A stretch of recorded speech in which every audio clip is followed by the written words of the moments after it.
Brenda Miles oluvannyuma lw'ekifaananyi kye ng'alabika bubi ng'alaga ali mu mbeera mbi okuvaayo n'ebifaananyi ebirala byeyongedde okubeera nga bivaayo. However, abantu bangi beeyongedde okubeera nga bavaayo nga bakuba omulanga ogw'omwanguka basobole okulaba ngeri ki gye basobola okubeera nga batwala omwana ono atiisa abeere ng'ajjanjaba mu rehab.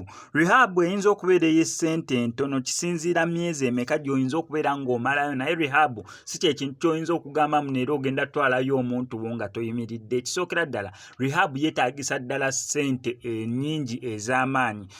Muntu kye yali ayiseeko mu rehab kigambibwa mbufiye ali mu rehab oba kati yavaayo ebbanga lyamazeeyo ddene okulaba nga naye asobola okubeera nga adda mu mbeera. Omuntu gwenza okuweerako example eya ddala buli omu gwe yali amanyi ddala Jackie Chandiru yali agendedde ddala. Mwamulaba ebifaananyi bwe yabeerera obubi ennyo nina nsonga za biragalalagala n'atuuka sikini y'okubeera nti yes mukyala muddugavu aveeyongulu naye n'atuuka okubeera nga muddugavu n'ajjamu n'olwo olubeera ng'olwa papo olwa green ddala ng'otunulira Jackie Chandiru n'ogamba ddala yono omwana waffe. Ani omulala awo yagendako mu rehab? Bangi nnyo abagenze mu rehab ne bavaayo ne batereera ddala. Kati abantu bali mu kubeera nga basaba n'eddoboozi ery'omwanguka singa kisoboka ne Brenda Miles ono at least n'atwalibwa mu rehab asobole okubeera nga ajjanjabwa bambi. Olw'egyo emirimu gye yakola ekisinga okubeera nga kitegeerekeka obulungi nti yes talina siriimu.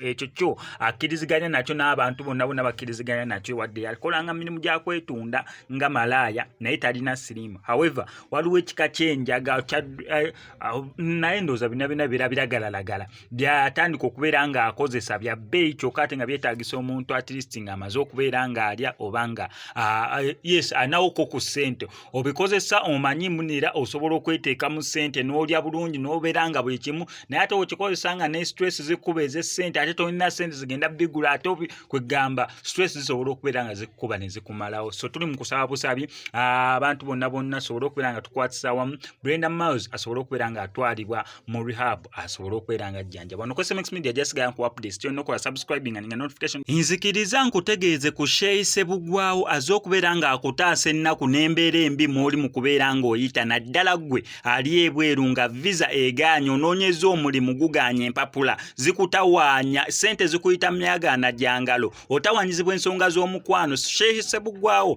azze okubeera nga akutaasa ennaku eyo ng'akulombera edduwa. Mukubireko ku ennamba y'essimu tojja kubeera nga wejjusa.